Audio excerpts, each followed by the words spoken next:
उन्होंने कहा, ध्रुव जी ने कहा, नहीं नहीं महाराज, काल की दृष्टि में कोई न बड़ा है न छोटा है। मेरा इस घर में अपमान हुआ है। मैं उत्तानपाद का पुत्र हूं। सुनीति मेरी माँ है। सुरुचि माता ने मेरा अपमान किया। मैं अटल निश्चय करके अब धर्म मार्ग में चला हूं। मैं तो भगवान की भक्ति करूंगा। इसमें अगर आप सहयोग कर सको तो कीजिए। उनकी दृढ़ता देख करके नारद जी महाराज कहते हैं, चलो चलो लौट चलो। उत्तानपाद हमारे शिष्य हैं, मैं उनको समझा करके आधा राज्य दिला दूंगा। ध्रुव जी महाराज ने विचार किया, अभी तो मैंने भक्ति किया भी नहीं, अभी 10 कदम चला हूं भक्ति के मार्ग पे, तभी आधा राज्य मिलने लगा। अगर भजन करूंगा तो पता नहीं क्या प्राप्त होगा। उन्होंने कहा, नहीं महाराज, हमारा तो दृढ़ निश्चय है कि मैं भगवान का भजन करूंगा। धर्मार्थ का मोक्षाख्यम ये आत्मनः एकमेव हरिस्तत्र कारणम पाद सेवनम। नारद जी महाराज कहते हैं, जो व्यक्ति अपना कल्याण चाहता है, वह अर्थ धर्म काम प्राप्त करना चाहता है, तो उसके लिए एकमात्र साधन है भगवान के श्री चरण का चिंतन, भगवान की सेवा। बेटा, मैं तुमको एक जगह बतला रहा हूं, वहां जाओ। तुम मधुबन में जाओ, मथुरा के पास, वहां भगवान हमेशा विराजमान रहते हैं। जैसे अयोध्या में राम जी, चित्रकूट में राम जी विराजमान हैं, ऐसे ही भगवान कृष्ण द्वारिका और डाकोर में विराजमान है। और मथुरा के पास मधुबन में हमेशा विराजमान रहते हैं। तस्माद् गच्छ भद्रं ते यमुनायाः तटं शुभं पुण्यं मधुबनं यत्र सानिध्यं नित्यदा हरि। भगवान मधुबन में हमेशा निवास करते हैं। वहां जाकर के तुम भगवान की मानसी सेवा करो। नारद जी महाराज को एक मंत्र देते हैं, ओम नमो भगवते वासुदेवाय। जमुना जी में स्नान करके इस मंत्र का जाप करना। स्नान करने से शरीर की शुद्धि होती है, ध्यान करने से मन की शुद्धि होती है, और दान करने से धन की शुद्धि होती है। ऐसा संत महापुरुष बतलाते हैं। वहां गए हैं ध्रुव जी महाराज, स्नान करके, और ध्रुव टीला आज भी वहां पे मौजूद है। वो टीला पे बैठ करके आज बैठे तो 3 दिन के बाद उठे। आज बैठे तो 3 दिन के बाद उठे। हम लोग 1 घंटा में इधर उधर होने लग जाते हैं। 3 दिन पे उठे हैं। कुछ बेर आदि खा करके फिर बैठ गए। ऐसे पूरा महीना भजन किए, फिर दूसरे महीने में 6-6 दिन पे उठते हैं। अपने आप जो बेर आदि के फल गिरे उनको खाकर तब करते हैं। दूसरे महीने में 9 दिन पे उठते हैं, जल पीते हैं। चौथे महीने में 12 दिन पे उठते हैं, सूखे पत्ते खा करके बैठ जाते हैं। 5वें महीने में 1 दिन श्वास लिए तो फिर 15 दिन के बाद श्वास लिए। और 6ठा महीना जब प्रारंभ हुआ तो प्राण वायु को भी रोक करके बैठ जाते हैं। प्राण वायु रुक गई, देवता भी परेशान हो गए। देवता भगवान विष्णु के पास, नारायण के पास गए और भगवान नारायण से निवेदन करते हैं, प्रभु एक भगत है जिसने प्राण वायु को ही रोक दिया है। भगवान ने कहा, हाँ हाँ मैंने भी सुना है। मधोरवनम मर्त्यदिक्षयागतः, मैंने भी सुना है कि मधुवन में कोई बालक तप कर रहा है, उसको देखने की मेरी भी इच्छा है। ध्यान देना, भगवान दर्शन देने नहीं जा रहे हैं, बल्कि भगवान दर्शन करने जा रहे हैं। भगवान ने कहा उसका दर्शन करने की हमारी भी इच्छा है। भगवान वहां पे गए हैं, सामने खड़े हैं। लेकिन ध्रुव जी महाराज तो अंतस्थल में विराजमान जो ब्रह्म है उस नारायण का ध्यान में लगे हुए हैं, डूबे हुए हैं। भगवान ने उस रूप को छिपा लिया। जैसे छिपाए वैसे व्याकुल होकर के आंख खोले, जिस रूप का अंदर दर्शन कर रहे थे वो परमात्मा उनको सामने दिखलाई दिया। भगवान के चरणों में गिर पड़े। भगवान ने सोचा कि बालक ध्रुव इस कठोर पृथ्वी पे लेटने के योग्य नहीं, तो हमारे हृदय में विराजने के योग्य है। जमीन पर से उठा करके हृदय में से लगा ले।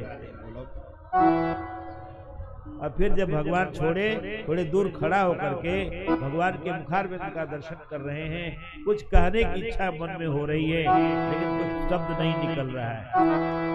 ध्रुव के ध्रुव तपस्या डोल गया इंद्र का इंद्रासन, श्वास बंद भये सुर नर मुनि की, पशु पक्षी भी पड़े हैं निर्जन। बीत गए खटमास के दिन तब आए हैं वन में भगवान, ध्रुव के सामने प्रकट भजे प्रभु, दिखाए रहे भक्तराज को दर्शन। ध्रुव के सामने प्रकट भजे प्रभु, दिखाए रहे भक्तराज को दर्शन। बोलो विष्णु भगवान की जय हो। भगवान सामने खड़े हैं। गुरु जी महाराज भगवान कुछ प्रार्थना करना चाहते हैं पर शब्द निकल नहीं रहा। 6 महीने में उनको साक्षात्कार हुआ परमात्मा का। यो अंता प्रविश्य मम वात्मा सुप्तां संजीवत्यखिल शक्तिधर स्वधाम्ना, अन्ना सहस्रचरण शरणत्वगादे प्राणान् नमो भगवते पुरुषाय तुभ्यं। भगवान ने देखा हमारी भक्ति कुछ इच्छा है। अपने शंख का स्पर्श उनके कपोल से कराते हैं और जैसे उनके गाल से शंख का स्पर्श हुआ उनकी वाणी प्रकट हो गई, फूट पड़ी। और भगवान से प्रार्थना करते हैं, प्रभु आप सर्वशक्ति संपन्न हैं, आप ही मेरे अंतःकरण में प्रवेश करके हमारी संपूर्ण सुषुप्त अवस्था में पड़ी हुई इंद्रियां हैं उनको चैतन्य करने वाले आप ही हैं।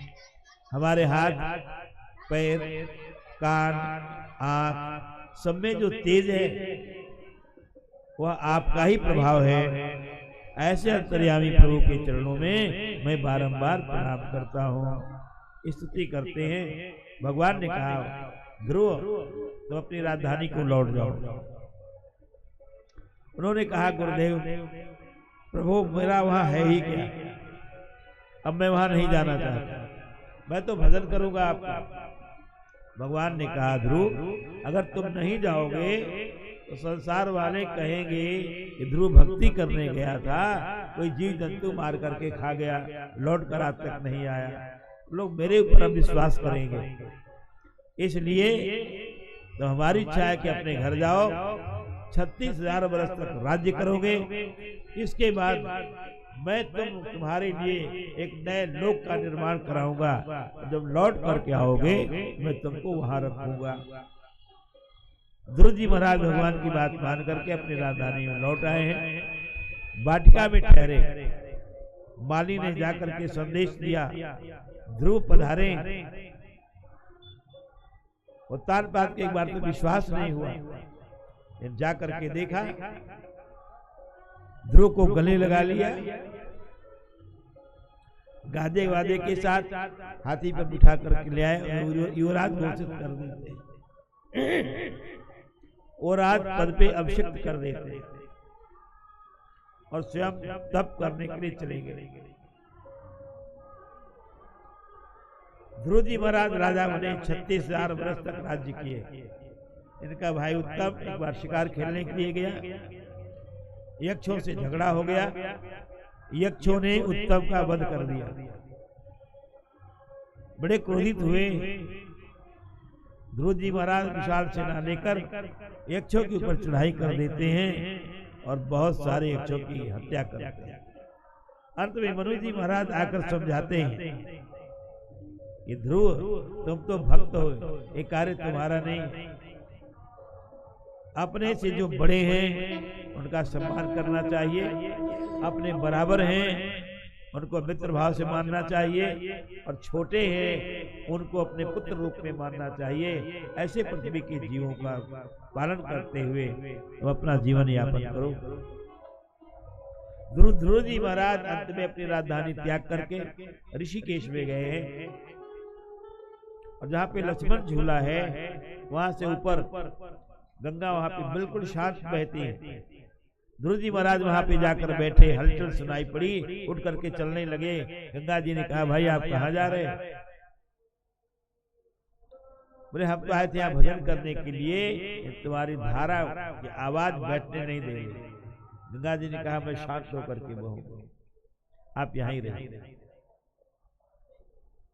ध्रुव जी महाराज काल के सिर पे पैर रख करके विमान में सवार होकर के भगवान के धाम को गए हैं, और भगवान उनको ले जाकर के ध्रुव लोक में बिठाए। सारे रात्रि में तारे चलते हैं लेकिन ध्रुव तारा नहीं चलता है। सप्तऋषि उसकी परिक्रमा करते हैं, रात में आप देख लेना। सप्तऋषि ध्रुव तारा की परिक्रमा करते हैं। श्री सुखदेव जी महाराज वर्णन करते हैं, राजन, इसी वंश में एक अंग नाम का राजा हुआ, उसका पुत्र हुआ बेन। बेन बड़ा अत्याचारी था, संत महात्माओं को यज्ञ आदि करने से मना कर दिया। अंत में ऋषियों ने हुंकार के द्वारा उसका वध कर दिया। उसकी मां सुनी था, वो मृत्यु की कन्या थी, इसलिए इसके अंदर ननिहाल के गुण आए।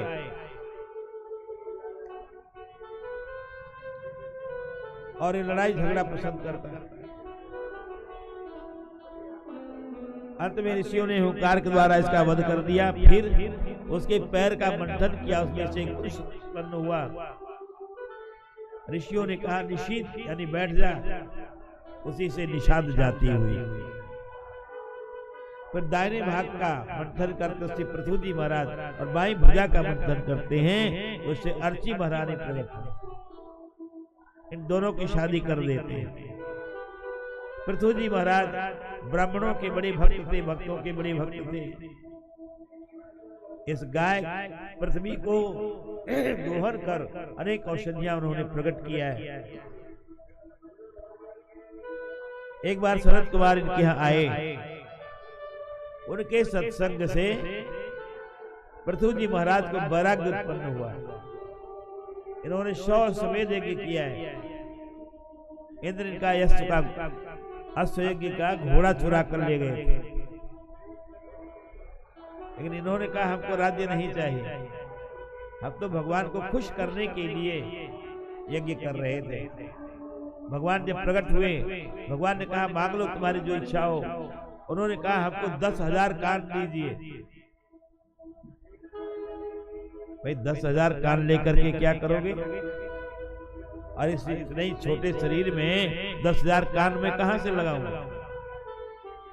मैं नहीं। तो उन्होंने कहा प्रभु आपके कथा चरित्र को सुनते सुनते हमारा मन भरता नहीं है, इसलिए हमको अधिक से अधिक कान दीजिए। उन्होंने कहा कान नहीं, 10,000 कान की शक्ति तुम्हारे 2 कान में दे देता हूं।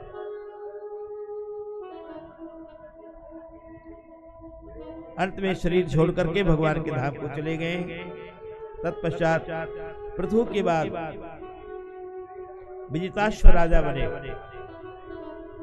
विजिताश्व के 3 पुत्र हुए, हर्यक्ष, धूम्रकेतु, वृक्क। इनके बाद प्राचीन बरही राजा हुए। प्राचीन बरही यज्ञ करते थे, कर्म को विशेषता देते थे।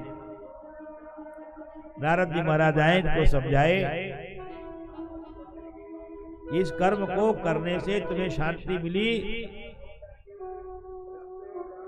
प्राचीन वरी ने कहा कि नहीं, आज तक मेरे को शांति नहीं मिली, आज तक मैं जन्म मृत्यु के भय से भी मुक्त नहीं हो पाया। नारद जी महाराज समझाते हैं, तुम शांति प्राप्त करना चाहते हो तो कर्म का त्याग करो और भगवान का भजन करो। कर्म से आज तक किसी को शांति नहीं मिली। एक काम के बाद दूसरा काम, दूसरे के बाद तीसरा काम खड़ा हो जाता है। इसलिए तुम भगवान का भजन करो, और जब तक तुम्हें आत्मबोध नहीं होगा, अपने स्वरूप का ज्ञान नहीं होगा, तब तक तुम्हें आनंद की प्राप्ति नहीं हो सकती। प्राचीन वरही ने कहा, महाराज आप बहुत बढ़िया सुना रहे हो, कुछ और मुझे सुनाओ। उन्होंने एक दृष्टांत दिया है। नारद जी महाराज कहते हैं, प्राचीन काल में पुरंजन नाम का एक राजा था, और जिस नगर में रहता था उसके 9 दरवाजे थे। उस दरवाजे की रक्षा 5 फण वाला एक नाग करता था। पुरंजन एक बार शिकार खेलने के लिए गया, और उसका एक मित्र है जिसका नाम अभिज्ञात। शिकार खेलने के लिए जंगल में गया, एक स्त्री को देखा, उसके रूप पे आसक्त हो गया। उसने पूछा, देवी तुम किसकी कन्या हो?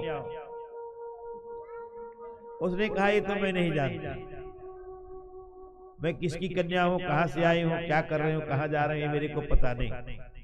पर इतना है कि जो मेरे से शादी कर लेगा मैं इसको प्रसन्न रखूंगी।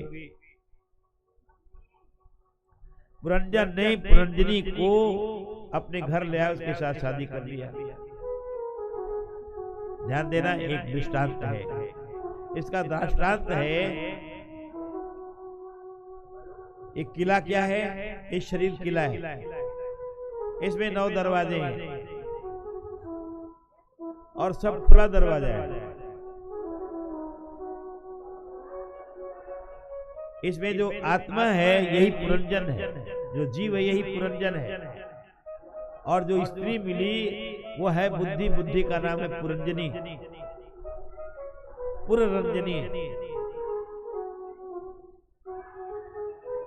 जब एक जीव उसके साथ संबंध जोड़ लेता है तो उसके सारे ज्ञान नष्ट हो जाते हैं, उसके कथनानुसार वो चलने लगता है। पुरंजन बहुत काल तक पुरंजनी के साथ रहा। उसके घर 1100 बच्चे आए। ये 11 क्या हैं? 5 कर्मेंद्रिय, 5 ज्ञानेंद्रिय, 1 मन। इनके द्वारा जो संकल्प हैं वही उसके बच्चे हैं। 5 फड़ वाला नाग इस किले की रक्षा करता है। प्राण अपान ज्ञान उदान समान, ये 5 प्राण इस शरीर की रक्षा करते हैं। और जो अभिज्ञात नाम का सखा है यह आत्मा है, ईश्वर अंश है। हम सो जाते हैं तो भी वो जागता रहता है। सुबह उठते हैं तो कहते हैं आज मैंने बहुत सुंदर स्वप्न देखा। अरे भाई तुम तो सो गए थे, देखने वाला कौन था? देखने वाला वही ईश्वरांश है, वही आत्मा है, वही देखता है। वह हमारा अभिज्ञात नाम का मित्र है। हम उसे पहचाने या न पहचाने और हमेशा हमारे कल्याण में लगा रहता है। हम कोई गलत कर्म काम के लिए अपना कदम बढ़ाते हैं तो अंदर से आवाज आती है एक काम मत करो, लेकिन हम उसकी बात नहीं मानते और फिर फंस जाते हैं। आत्मा की बात को मानकर चलते हो बन जाते हैं महात्मा, और जो मन की बात मान करके चलते हैं वो साधारण जीव कहलाते हैं। अंदर से आवाज आवे उसको आप जरूर सुनो, उस पर विचार करो। लेकिन हम अहंकार बस कहते चलो करो, जो कुछ होगा देखा जाएगा। इस तरह पुरंजन संसार में बहुत समय तक विषय भोगों का सेवन करता रहा। अंत में उसकी मृत्यु हुई। और मर करके पांड्य देश में प्रकट हुआ। पांड्य देश यहाँ पे भक्ति देवी की उनका नैहर है, भक्ति देवी से संबंध कर वो परमात्मा को प्राप्त कर लिया। इन्हीं प्राचीन बरही के घर प्रचेता उत्पन्न हुए थे। ये 10 भाई थे।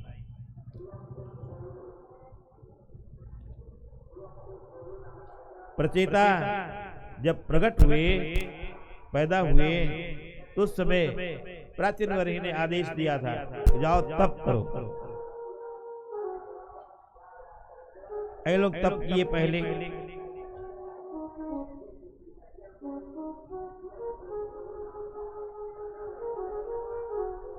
और तप करके भगवान भगवत प्राप्ति किए हैं। तत्पश्चात श्री सूत जी महाराज शौनक आदि ऋषियों से कहते हैं, राजन यह छोटा सा परिवार, छोटा सा संसार जो मनु जी महाराज का है, उसका मैंने वर्णन किया। अब इनके जो दूसरे पुत्र हैं जिनका नाम है प्रियव्रत, प्रियव्रत जैसा नाम है वैसा ही गुण है इनके अंदर, यानी जिसको व्रत बहुत प्रिय है, वो हमेशा अनुष्ठान भजन चिंतन किया करते थे, इसलिए इनका नाम पड़ा प्रियव्रत। प्रियव्रत जी महाराज शादी नहीं करना चाहते। एक दिन ब्रह्मा जी आए, उनको समझाते हैं, बेटा तुम शादी कर लो।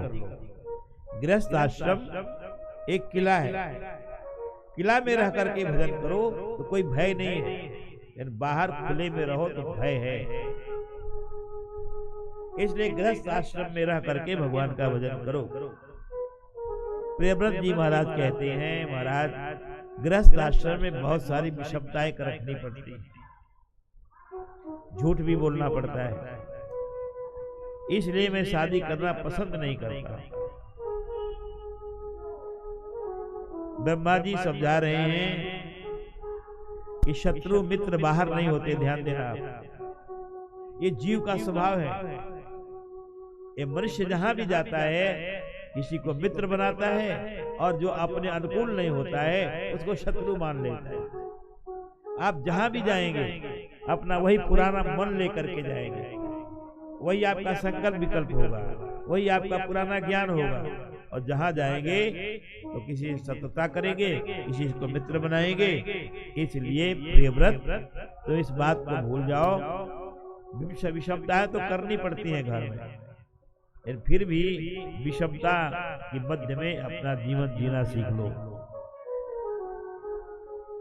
विषमता क्या है गृहस्थ आश्रम में? झूठ बोलना भी पड़ता है। जैसे कोई वस्तु मांग कर ले जाता है और नहीं दे जाता है, दूसरी बार आता है तब कहते हैं वो है ही नहीं, कोई ले गया है, ऐसे झूठ बोलते हैं। इन बातों को कह करके प्रियव्रत जी महाराज टालना चाहते हैं, लेकिन ब्रह्मा जी समझावे फिर कितना टालेंगे। अंत में ब्रह्मा जी के समझाने से इन्होंने शादी कर लिया, और शादी के बाद विप्रचित्ति नाम की कन्या के माध्यम से इनके घर ऋषभ देव जी का जन्म हुआ। ऋषभ देव जी महाराज जैन धर्म के आदि प्रवर्तक। इनके 100 पुत्र हुए, और 100 पुत्रों में से इनको जब वैराग्य हुआ है, इनके 81 पुत्र कर्मकांडी ब्राह्मण हो गए। 9 तपस्वी योगेश्वर कहलाए। 9 योगेश्वरों ने महाराजा जनक को उपदेश दिया था, वही उपदेश नारद जी महाराज एकादश स्कंद में वसुदेव जी महाराज को दिए हैं। आगे के प्रसंगानुसार आप श्रवण करेंगे। और अपने 9 पुत्रों को 9 खंड का राज्य दे देते हैं। भारतवर्ष में 9 खंड है, और अपनी गद्दी पे जो उनका सबसे बड़ा बेटा है जिसका नाम है भरत, उसको बैठाते हैं। जब ये जाने लगे राज छोड़कर तप करने के लिए, तब अपने बेटों को और परिजनों को सबको इकट्ठा किया, और इन्होंने कहा कि मेरे प्रिय परिजनों, जो जहां पे है वहां पे तप करो। जैनी लोग तप को प्रधानता देते हैं। तप करो, तप से शरीर की शुद्धि होती है, और जब शरीर शुद्ध होता है उसमें निवास करने वाली आत्मा है भगवान की तरफ अपने आप प्रेरित हो जाती है। और एक दृष्टांत बहुत सुंदर दिया है। नारियल के अंदर आप नारियल को देखें, उसकी खोपड़ी कितनी मजबूत होती है, बड़े मुश्किल से टूटती है, और टूटने के बाद उसमें से अगर उसमें पानी है, रस है, तो छुड़ाने के लिए चाकू वगैरह चाहिए। नारियल परिश्रम करके आप उसमें से निकालिए, लेकिन जब उस नारियल का पानी सूख जाता है तो नारियल अपने आप काटनी को तोड़िए और नारियल अलग हो जाता है। ठीक इसी तरह से जब तक हमारे हृदय में, साधक के हृदय में संसार के प्रति थोड़ा भी रस है, तब तक ये संसार छोड़ता नहीं है। जैसे काटनी को नारियल नहीं छोड़ता। इसलिए अपने मन को शुष्क बनाओ, नीरस बनाओ।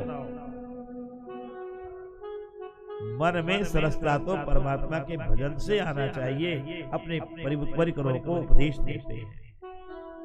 नाम रूप का मोह जब तक नहीं छूटता है, तब तक भगवान की भक्ति में रुचि नहीं होती।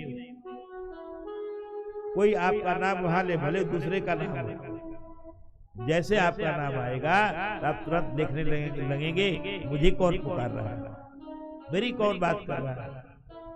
अरे बात दूसरे का कर रहा है, नाम वो दूसरे का है, लेकिन नाम में इतनी आसक्ति हो जाती है कि अपना नाम लेने पर भी हम उधर को ताकने लगते हैं।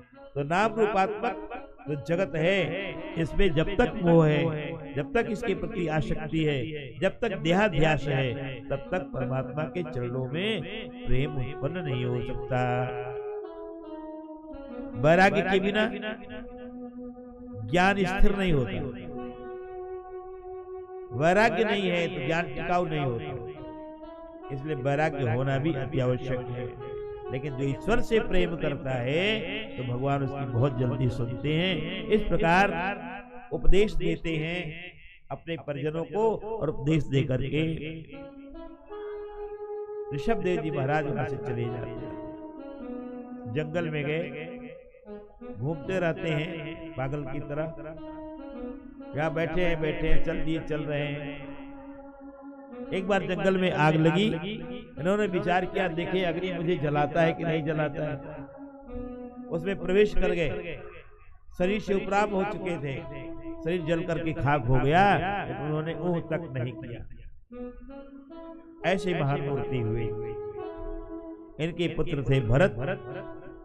भरत जी महाराज बड़े प्रेम के साथ प्रजा का पालन कर रहे हैं। एक दिन विचार करने लगे कि हमारे पिताजी इस घर को छोड़ करके चले गए और जंगल में गए। इससे सिद्ध होता है इस घर से कोई मूल्यवान वस्तु जंगल में है, जिसे पाने के लिए वो गए। ये तो घर छोड़ करके क्यों जाते। मैं भी उन्हीं का अनुसरण करूंगा। भरत जी महाराज भी अपने पुत्र को गद्दी दे करके तप करने के लिए पुनः आश्रम में गए। यह पूरा आश्रम नेपाल में गंडकी नदी के किनारे। माया बड़ी सूक्ष्म है। भोजन, द्रव्य, वस्त्र, स्त्री, घर और पुस्तक में भी प्रेम है, तो वहां भी माया अटकी हुई है। एक महात्मा जी थे, किसी ने उनको लाकर एक गीता जी की पुस्तक दिया। पुस्तक को रखे, कहीं एक महीना चले गए, चूहा ने काट दिया चारों तरफ से। बड़े नाराज हुए, क्या करें। उस आदमी ने बड़ी प्रेम भक्ति के साथ दिया था मेरे को।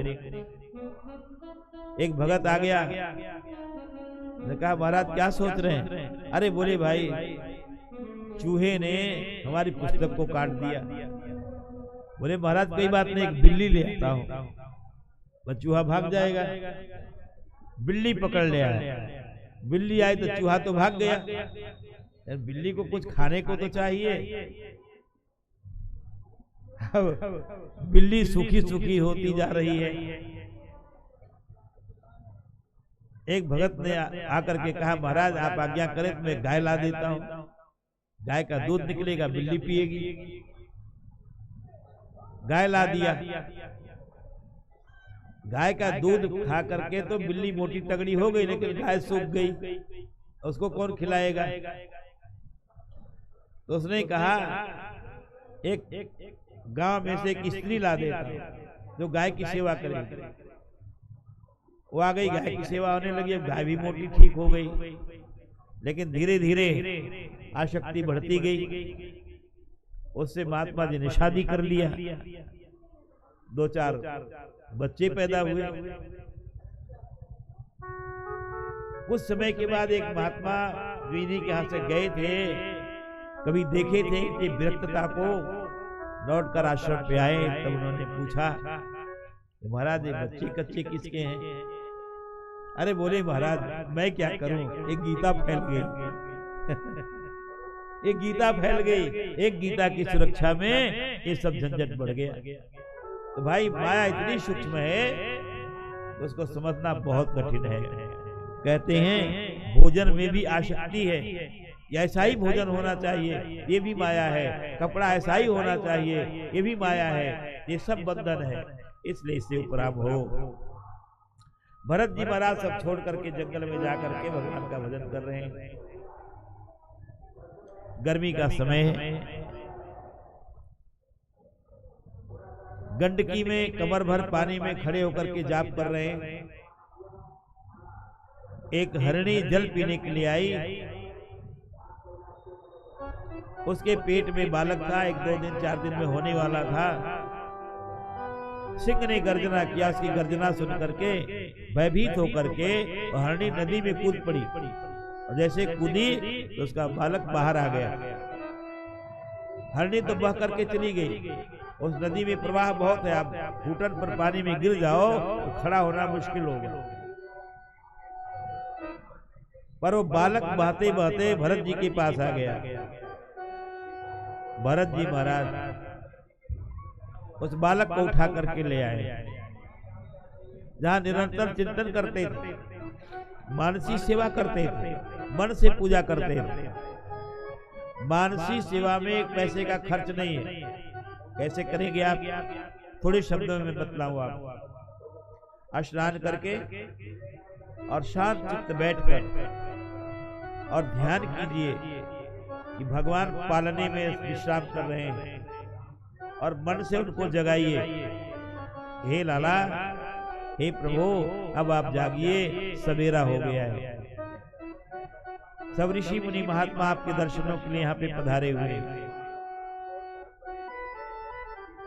मन के द्वारा ही आपने कटोरे में गर्म जल करके रखा है कि भगवान जगेंगे तो मैं उनका मुख धोऊंगा।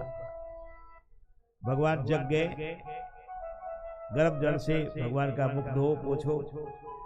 एक कटोरी में बढ़िया दूध गर्म करके लाए हैं, ठंडा हो चुका है, थोड़े थोड़े गर्म है, वह दूध उनको पान कराइए मिश्री डाल करके। ऐसे मन के द्वारा ध्यान करना है। एक अगरबत्ती का भी खर्च नहीं है।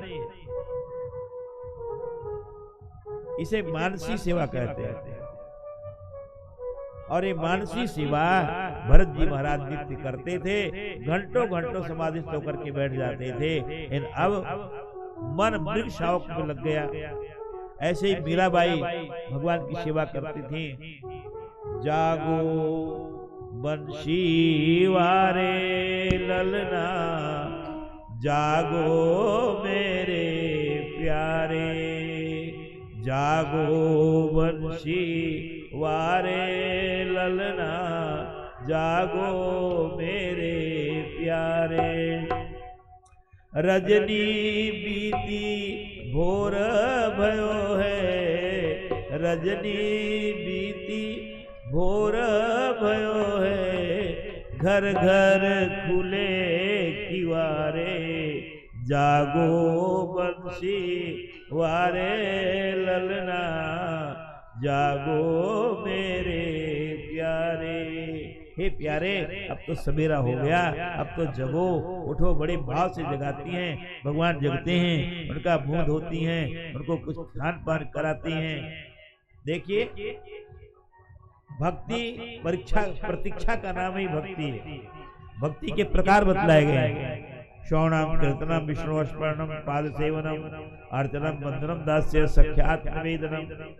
राम जी ने सबरी जी से कहा कि प्रथम भगति संतन कर शंगा, दूसर रति मम कथा प्रसंगा, गुरुपद पंकज सेवा, अतिसर भगति अमान, चौथी भगति मम गुण गण, करई कपट तजिगान। इन प्रकार की भक्ति बताए। पर संतों ने कहा है भक्ति ये सब एक तत्व को दृढ़ाने के लिए है, और वह है प्रतीक्षा। प्रतीक्षा का नाम भक्ति है। शबरी जी प्रतीक्षा कर रहे हैं वर्षों से, आज हमारे भगवान आएंगे। फूल ला करके बिछाती हैं, फल ला करके रखती हैं, शाम तक भगवान जब नहीं आते हैं तो उस फूल को हटा देती हैं। ये निराश नहीं होते। ऐसे ही मीरा जी के जीवन में है। मीरा जी जब अपने ससुराल में आई हैं तो एक उनकी दासी थी जो भगवान का भजन करती, उसी को उन्होंने अपना गुरु मान लिया। एक दिन रात्रि में मीरा जी गिरधर गोपाल से बात कर रहे थे। दासी की आंख खुली, मीरा के भवन की तरफ नजर किया। उसने कहा आज मीरा किससे बात कर रही है? बहुत देर तक सुनती रही। सवेरा हुआ, दासी ने जाकर के मीरा जी से पूछा, मीरा रात में तुम किससे बातें कर रहे हो? मीरा जी ने कहा मैं गिरधर गोपाल से बात कर रही हूं। दासी ने कहा कि गिरधर ने कुछ बोला? जब तुम कुछ बोल रही थी, पूछ रही थी, तो क्या गिरधर कुछ बोले? बोले नहीं, अभी तक तो नहीं बोले हैं। मुझे विश्वास है आज नहीं बोले तो कल जरूर बोले। बस इसी आशा पे भक्त अपना जीवन टिकाए रखता है। आज भगवान नहीं आए तो कल जरूर आएगा। आशा और प्रतीक्षा, इस पे जगत जीता है। इसलिए भगवान पे विश्वास रखो, आज नहीं आए तो कल जरूर आएंगे। उस वृक्ष शावक के सेवा में लग जाते हैं भरत जी महाराज, और दौड़ते हुए आता है, उनकी पीठ फुसलाने लग जाता है, उनकी गोद में बैठ जाता है। जैसे छोटे बच्चे, कितनी माताएं कहती हैं क्या करें महाराज, कैसे भजन करें, हमारा एक छोटा सा नाती है, वो दौड़ करके इधर उधर से आएगा, माला ही पकड़ लेता है। यही तो माया है। और उस बच्चे के लालन पालन में लगे भजन छूट गया। इनका एकांगी प्रेम, हिरण के बच्चे में इनका एकांगी प्रेम था। हिरण के बच्चे का कोई प्रेम नहीं था, पर उसको आश्रय चाहिए था, इसलिए वहां रहता था। एक दिन हिरणों का झुंड आया और उनके साथ मिल करके छलांग मारते हुए तो चला गया। भरत जी महाराज दिन भर तलाश के लिए, पर वो बालक आया नहीं, हिरण आया नहीं। रात में भूखे प्यासे सो गए, फिर सुबह निकले ढूंढने के लिए। ऐसे कुछ दिन तक किए, भूखे रहने के कारण उस समय के बाद हिरण का ध्यान करते करते इनका शरीर छूट गया। दूसरे जन्म में मर करके हिरण हुए, पर इनका ज्ञान नष्ट नहीं हुआ। ज्ञान बना हुआ कि मैं पहले जन्म में राजा था, ऋषि था। अब किसी से प्रेम नहीं करते, एकांत में पड़े रहते हैं। सूखे पत्ते आदि जो उनके पास आकर उड़ करके आ जाते हैं, उन्हीं को खा लेते हैं। कुछ दिन जीवन यापन किए, इसके बाद वे हिरण शरीर का त्याग कर देते हैं और अगले जन्म में एक ब्राह्मण परिवार में जन्म लिए। वहां भी इनका नाम भरत रखा गया।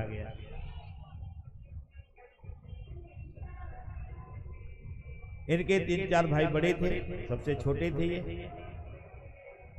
8 वर्ष के हो गए, पर बोलते नहीं, चलते नहीं, सुनते नहीं है किसी। जहाँ बैठा दो बैठे हैं, चल रहे हैं तो चल रहे हैं। माता पिता इनको पाठशाला में पढ़ने के लिए भेजे, पर वहां पढ़ते नहीं। ये पहले इतना पढ़ लिए कि पढ़ने की जरूरत नहीं है।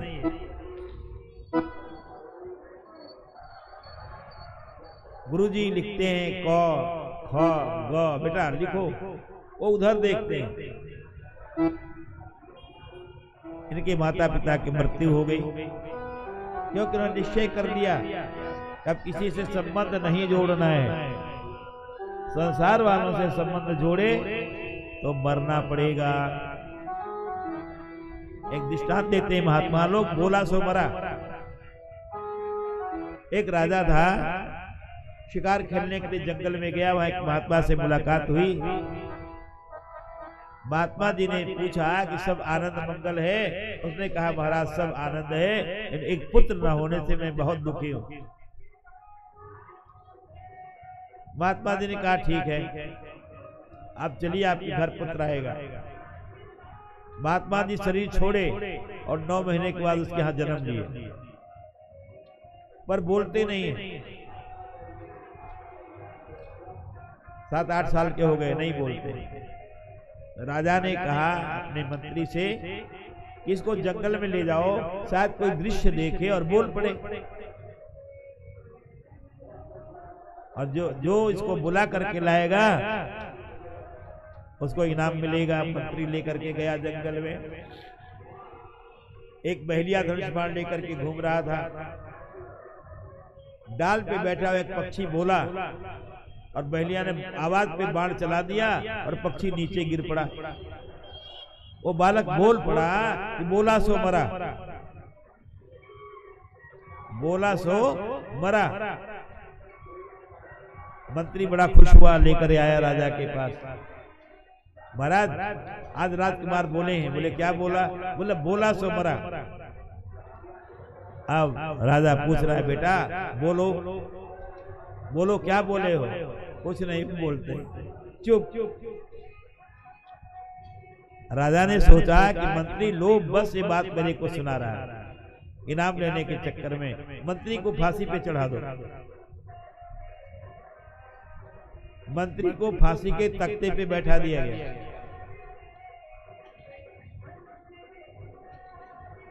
अंतिम है, अब रस्सी खींचने की बारी है। मंत्री ने कहा बालक मेरे को निरर्थक क्यों मारना चाहता है?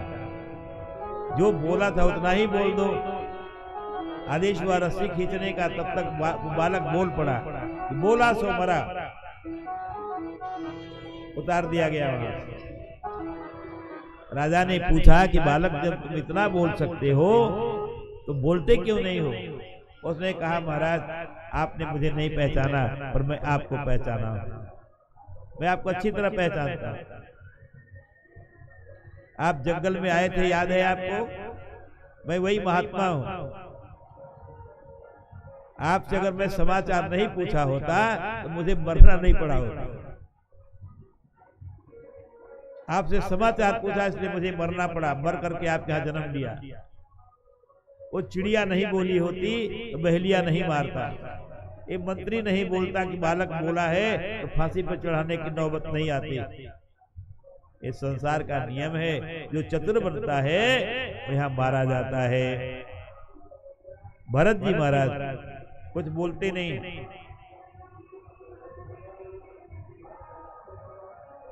माता पिता के मरने के बाद भाई और भाभियां हैं। रात की रोटी बचती है, सुबह दे देते हैं, सुबह बचती है, दोपहर में दे देते हैं। फिर भी खा करके मौज में हैं भरत जी। इनको खाने पीने की कोई चिंता ही नहीं। भाइयों ने कहा आज हम लोग को काम बहुत है, खेत की जरा जाओ निगरानी करो, चिड़िया बहुत लग रही है। खेत पे गए, पेड़ पे बैठे हैं, सब लोग चिड़िया उड़ाते हैं, सब आकर इनके खेत में बैठ जाते हैं। किसान आकर के बोलते हैं भाई तुम भी आवाज दो, ये सब खा जाएंगे। उन्होंने कहा खाने वाला राम, खिलाने वाला राम, इनको भगाने का मेरा क्या काम? खेत राम जी का है, चिड़िया भी राम जी की हैं, खाते हैं, खाने दो। और किसानों ने जाकर के बतलाया अगर भरत ने रक्षण किया खेत का तो काटने की जरूरत नहीं पड़ेगी, सब चिड़िया खा जाएंगी। भाइयों ने कहा कहीं जाता भी तो नहीं है, चला जाता तभी संतोष हो जाता। अब भरत जी चल दिए वहां से। कहाँ जा रहे हैं, क्यों जा रहे हैं, इनसे कोई मतलब नहीं। कोई दिशा हो, कोई दिशा हो, कोई निश्चित लक्ष्य हो, वहां पहुंचना है, ऐसा कुछ इनके मन में है ही नहीं। एक भील था, उसने भद्रकाली को मिन्नत माना था कि हमारे घर पुत्र आएगा तो एक बलि चढ़ाएंगे। बलि मंगाया था, लेकिन वो बलि मौका पा करके भाग गया। उसने अपने सेवकों को भेजा कि जो मिले जंगल में उसको पकड़ करके ले आओ। भरत जी मिल गए, बाह पकड़े लेकर जा रहे हैं, पर उन्होंने पूछा नहीं, भाई मुझे कहाँ ले जा रहे हैं, क्यों ले जा रहे हैं? कुछ नहीं, बस जहां ले चलोगे वहीं मैं चलूंगा। ले आए, स्नान कराए, कपड़े बदले, भोजन कराए, भद्रकाली के मंदिर में ले आए। उनका आचार्य बोला कि जब मैं इशारा करूं इसका सिर धड़ से अलग कर देना। आचार्य मंत्र पढ़े, जल्लाद तलवार उठाया और जैसे इशारा किए मारने के लिए तलवार ऐसे करना चाहता है, तब तक तो भद्रकाली मंदिर में से प्रकट होकर उसका हाथ पकड़ लेती है, तलवार खींच लेती हैं, उसी से कईयों को मार डाली, भगदड़ मच गया। भरत जी वैसे शांत बैठे हुए, सब में ब्रह्म व्याप्त है, कौन किसको मारता है, कौन किसको मार सकता है। यहाँ भद्रकाली ने कहा, बेटा 2-4 दिन जब तक तुम्हारी इच्छा यहाँ रहो, हम तुम्हारी सेवा करेंगी। इन भक्त तो बावले होते हैं, चल दिए वहां से। चलते चलते गुजरात प्रदेश में पहुंचे। कच्छ का राजा रहुगढ़ ज्ञान प्राप्त करने के लिए कपिल देव भगवान के पास जा रहा है। आइए कहीं भी चले जाते हैं कि जहां मेरे अपने सिवा कुछ नहीं, मेरे अपने सिवा कुछ नहीं,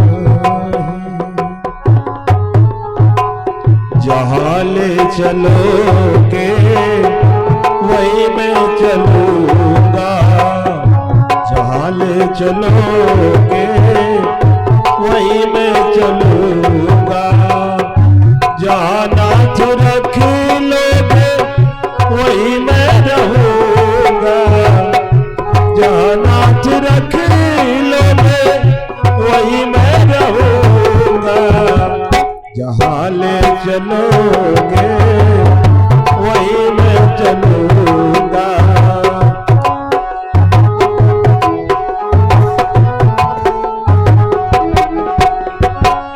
ये जीवन समर्पित चरणों में तुम्हारे, तुम ही मेरे सर्वस्व, तू ही प्राण प्यारे। ये जीवन समर्पित चरणों में तुम्हारे, तू ही मेरे सर्वस्व, तू ही प्राण प्यारे। तुम्हें छोड़ कर ना, तुम्हें छोड़ कर ना किसे मैं कहूँगा, जहाँ ले चलोगे वही मैं चलूँगा, जहाँ ले चलोगे। दयानाथ दयानिधि मेरी अवस्था, तेरे ही हाथों में मेरी व्यवस्था। दयानिधि दयानाथ मेरी अवस्था, तेरे ही हाथों में मेरी व्यवस्था। कहना होगा जो तुम ही से कहूँगा, जहाँ ले चलोगे ना वही मैं रहूँगा, जहाँ नाथ रख लोगे, जहाँ नाथ रख लोगे वही मैं चलूँगा, जहाँ ले चलोगे वही मैं चलूँगा, जहाँ ले चलोगे वही मैं चलूँगा, जहाँ ले चलोगे वही मैं चलूँगा। पालकी में बैठ करके रहुगण जा रहे हैं कपिल देव भगवान के पास। एक पालकी ढोने वाले की तबीयत खराब हो गई, उन्होंने कहा इधर किसी को पकड़ लाओ, भरत जी ही मिल जाते हैं। लेकर के आया, पालकी में लगा दिया। भरत जी पालकी लेकर चल दिए, एक बार भी प्रतिकार नहीं किया। उन्होंने सोचा ये भी कोई प्रारब्ध बाकी होगा, इसे भी पूरा कर लेना चाहिए। चले जा रहे हैं, रास्ते में चींटियां दिखलाई दी, छलांग लगाए, रहुगण का सिर पालकी के बांस से टकराया। रहुगण बड़ा नाराज हुआ, उसने कहा अरे तुम लोग कैसे चल रहे हो? और कहारों ने तो कहा भाई हम तो ठीक चल रहे हैं, जो नया आया है इसने छलांग लगा दिया। रहुगण ने कहा ए ठीक से चलो, तुम तो जीते जी मरे हुए मालूम पड़ते हो तो मोटे तगड़े। फिर आगे बढ़े, अब की बार ज्यादा दूर तक फैली थी और जोर से छलांग लगाए कि कोई नया प्रारब्ध न बनने पाए। एक चींटी पैर के नीचे दब करके मर जाएगी, एक नया प्रारब्ध तैयार हो जाएगा। रहुगण ने कहा अरे तुमको तो लगता है मारना पड़ेगा। भरत जी ने कहा भाई तुम किसे मारने की बात कर रहे हो? शरीर को? तो शरीर तो नाशवान है। यदि आत्मा को कहते हो तो आत्मा तो अकाट्य अछेद्य हृदय है, असोस्य है, इसको कोई पकड़ नहीं सकता। रहुगण को लगा कि देखने में तो पागल जैसा है, ज्ञानी मालूम पड़ता है। पालकी रोको, नीचे उतरा। जैसे कंडी को आप जलाओ और कंडी पूरी धुआं रहित जब हो जाती है, उसके ऊपर राख जम जाती है पर अंदर आग रहती है।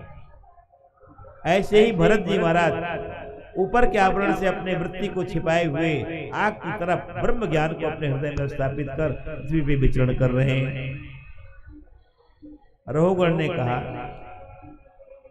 कि देखने में तुम मोटे तगड़े हो पर तुम चल नहीं पाते हो। उन्होंने कहा राजन मोटा तगड़ा होना ये शरीर का धर्म है, आत्मा का नहीं। बहुत खिला दो ये शरीर मोटा हो जाता है, 15 दिन भोजन मत दो ये दुबला हो जाता है। ये शरीर का धर्म है, आत्मा का धर्म नहीं। रहुगण ने कहा शरीर में आत्मा निवास करती है, अगर शरीर को कष्ट होता है तो क्या आत्मा को कष्ट नहीं होता? कपिल देव भगवान ने कहा नहीं, बिल्कुल नहीं होता। आत्मा को कोई कष्ट नहीं होता, आत्मा तो दृष्टा है, वो देखने वाला है।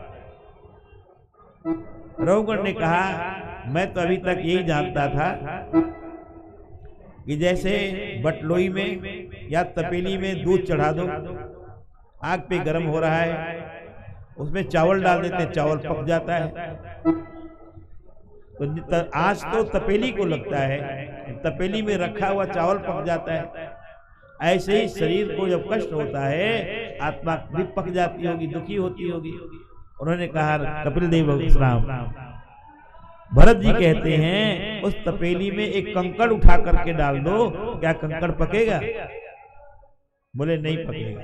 बोले ऐसे ही तो ईश्वरांश है, वो कभी पकता नहीं, घटता नहीं, बढ़ता नहीं, कटता नहीं, जलता नहीं, हमेशा एक रस रहता है। रहुगण उनके चरणों पे गिर पड़ा, फिर उनसे पूछता है कि संसार का क्रम बतलाइए। राजा रहुगण की मति मारे, बात किलीनी परीक्षा भारी।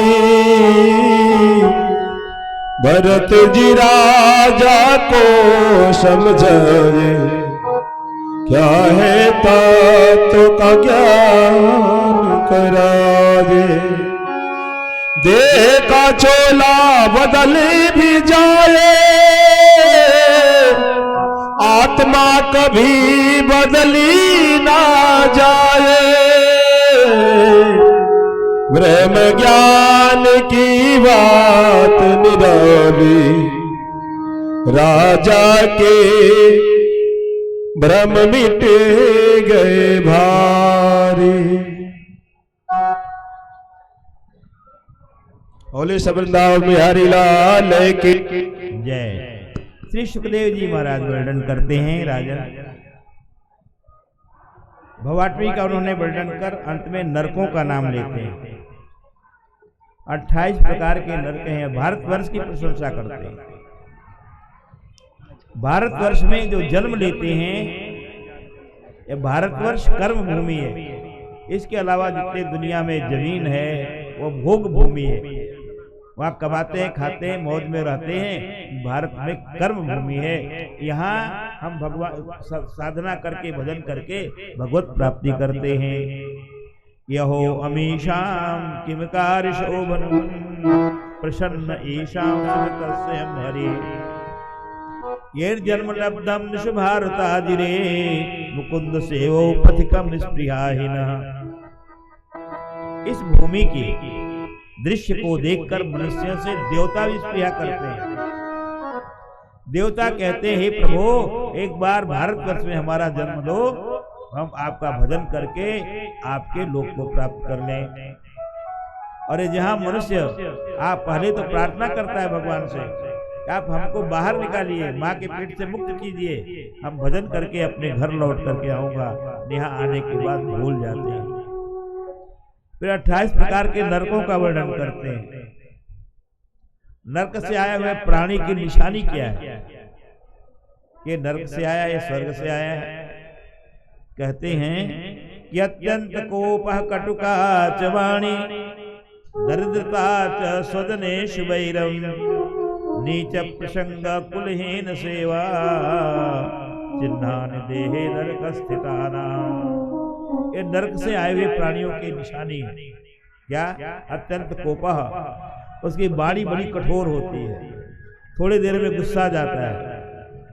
कटुका च वाणी दरिद्रता च स्वजनेश वैरम, वह गरीब होता है परंतु अपने स्वजनों से हमेशा बैर रखता है।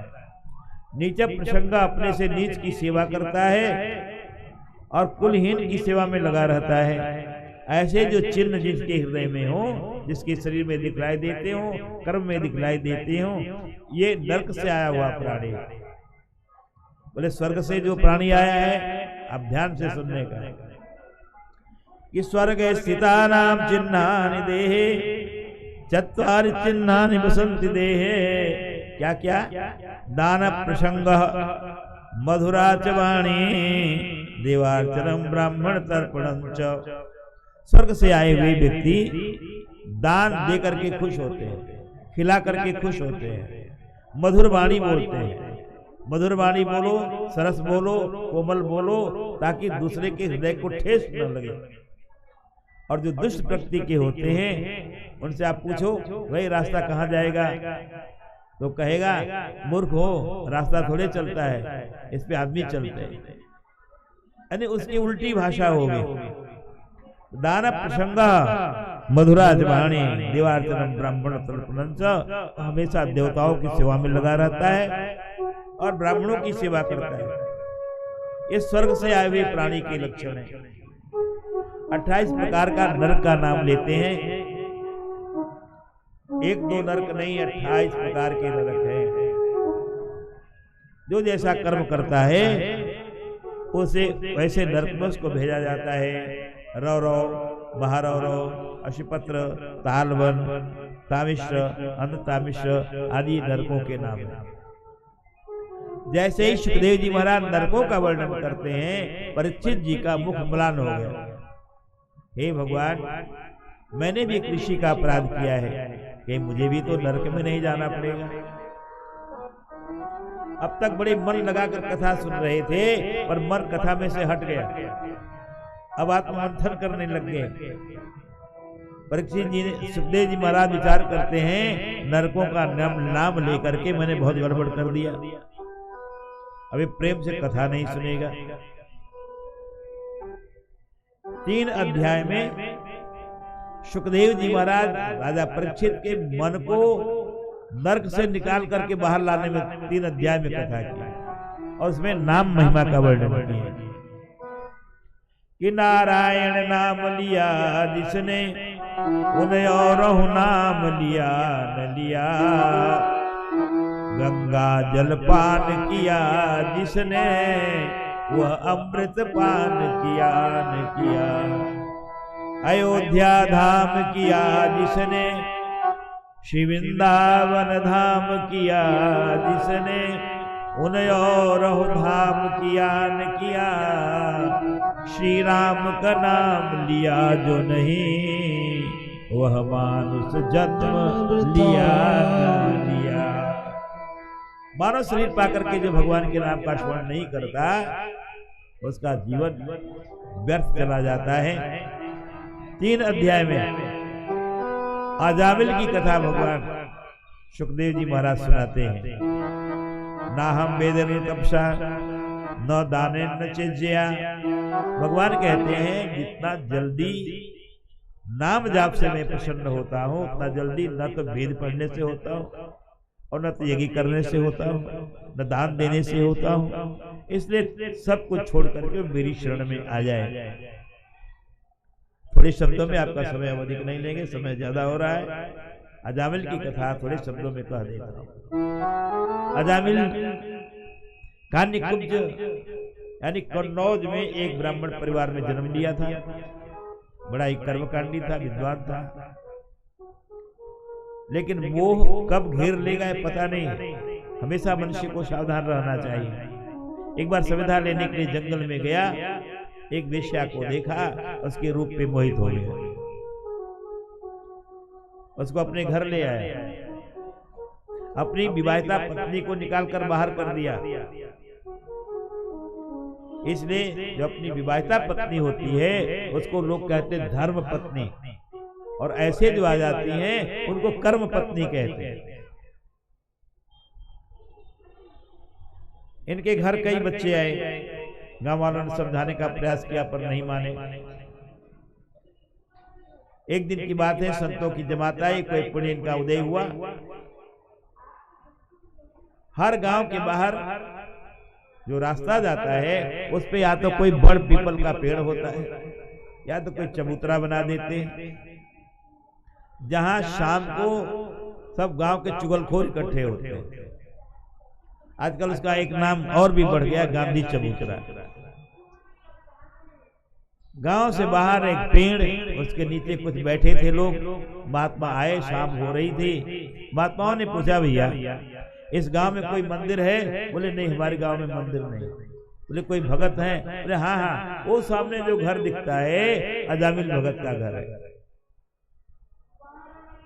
महात्मा तो सीधे साधे सीधे पहुंच गए उसके दरवाजे पे, जाकर के आवाज लगाए, जय नारायण हरि। या तो से ताराम साधुओं की भाषा है।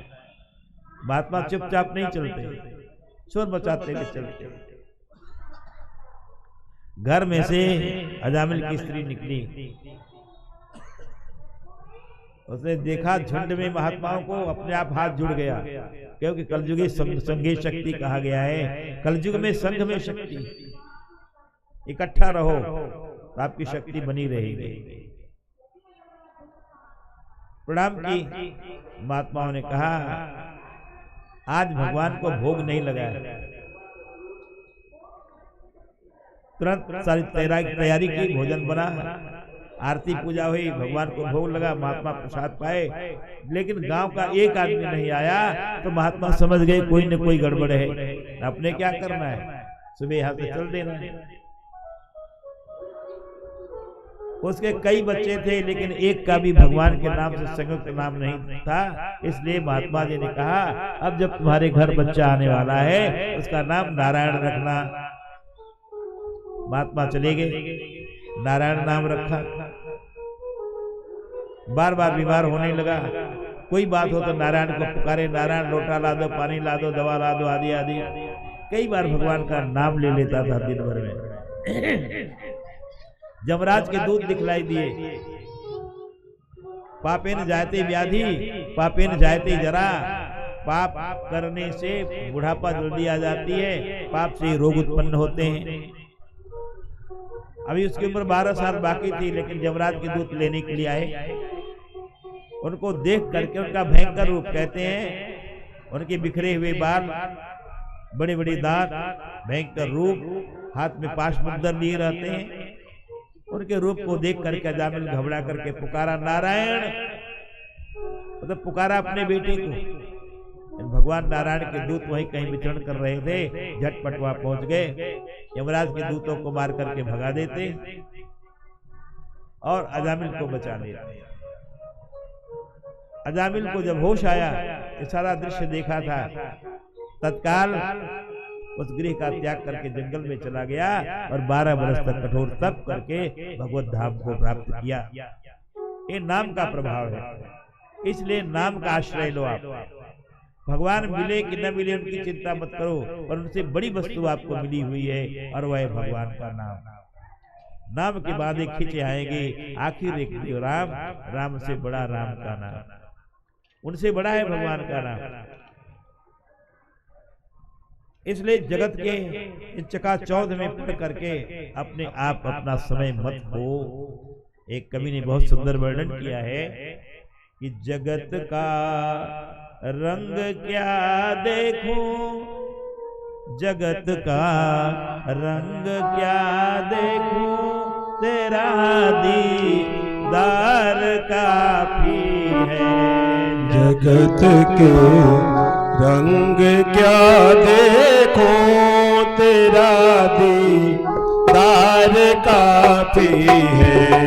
जगत के रंग क्या देखो, तेरा दीदार काफी है। करूं मैं प्यार किस किस से, करूं मैं प्यार किस किस से, तेरा एक प्यार काफी है। करूं मैं प्यार किस किस से, तेरा एक प्यार काफी है। नहीं चाहिए ये दुनिया के रिनाले रंग मुझको, नहीं चाहिए ये दुनिया के निराले रंग ढंग मुझको, निराले रंग ढंग मुझको। चली जा मैं कानो जे तेरा से कार काफी है। जगत के रंग क्या देखो, तेरा दीदार काफी है।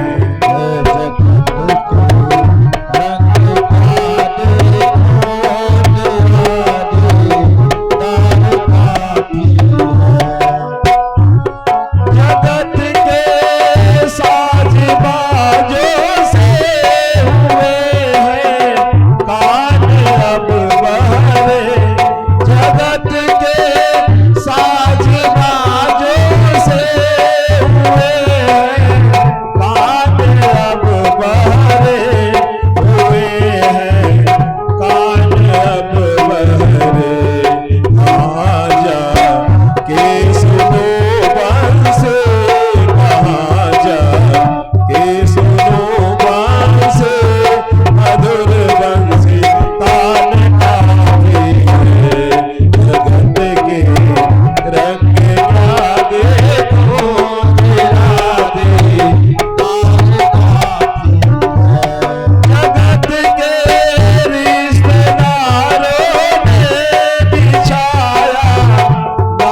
कथा के यहीं पे विश्राम।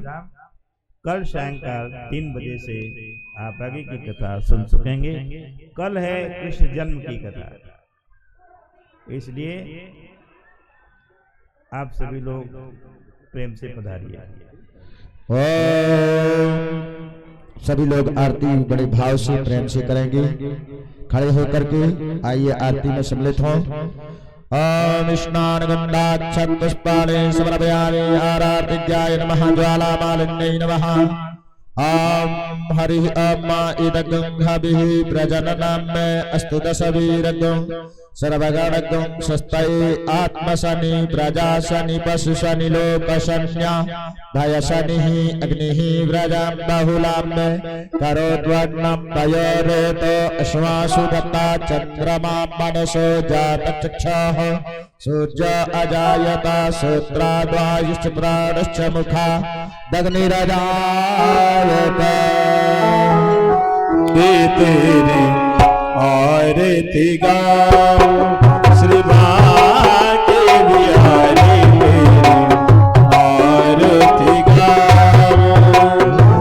आरती गाओ प्रभु आपको रिझाओ। आरती गाओ आपको रिझाओ श्याम सुंदर